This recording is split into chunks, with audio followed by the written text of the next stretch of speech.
You know, it's said that the lion was so proud of his mastery of the animal kingdom that he wanted to prove it. He wanted to go out and show everybody that he was king of the jungle. He was so confident, in fact, that he bypassed all the small animals and he went to all the big ones. The first animal he went to was the bear. And he went up to the bear and he said, "Bear, who is king of the jungle?" Well, that bear cowered away and he said, "You know, why, you are, O mighty lion. You're king of the jungle." Ooh.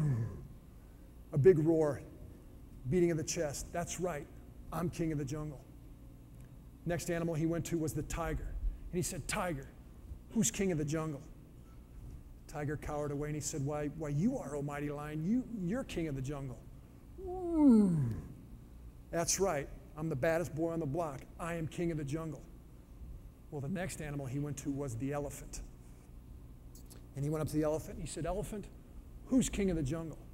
Well, that elephant grabbed that lion up in his trunk, put him above his head, spun him around 3 or 4 times, went up to a nearby tree, banged his head against a tree, eventually take him over to a lake, dunked him in the lake, and then threw him up on the beach.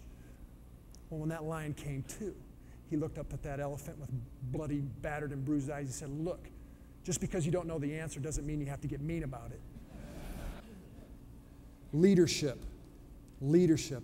You know, I believe that everyone is called to be a leader in some capacity, even if it's just leading oneself by making personal decisions. And leadership has many facets.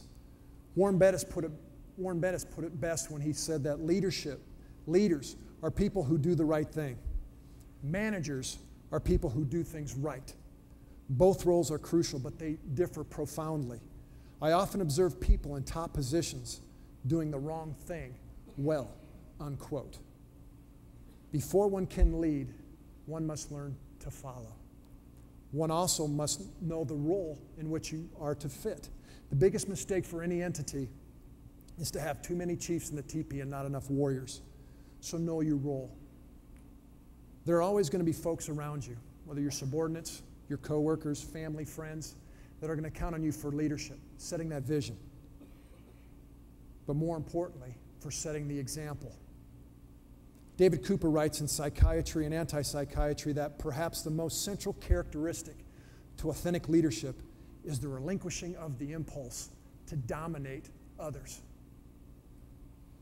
Therefore, it is said that a boss creates fear. A leader creates confidence. Bossism creates resentment. Leadership breeds enthusiasm. A boss says I, a leader says we. A boss fixes blame, a leader fixes mistakes. A boss knows how, a leader shows how.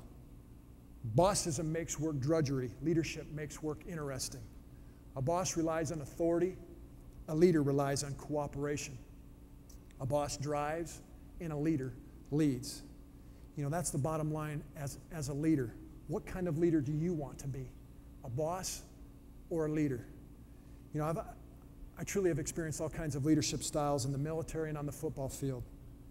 I've had those squadron commanders that I've followed into combat anytime, any place. Just name the day. But I've also had those individuals that they were lucky that they did get shot in the back when their backs were turned. You know, same thing on the football field. I've had those coaches that were able to motivate me to go beyond.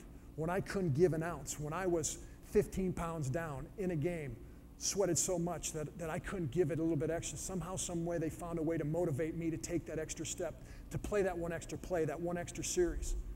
But I've also had those coaches that couldn't motivate a man dying from dehydration to take a drink of water. Because to me, commitment and leadership are essential to success.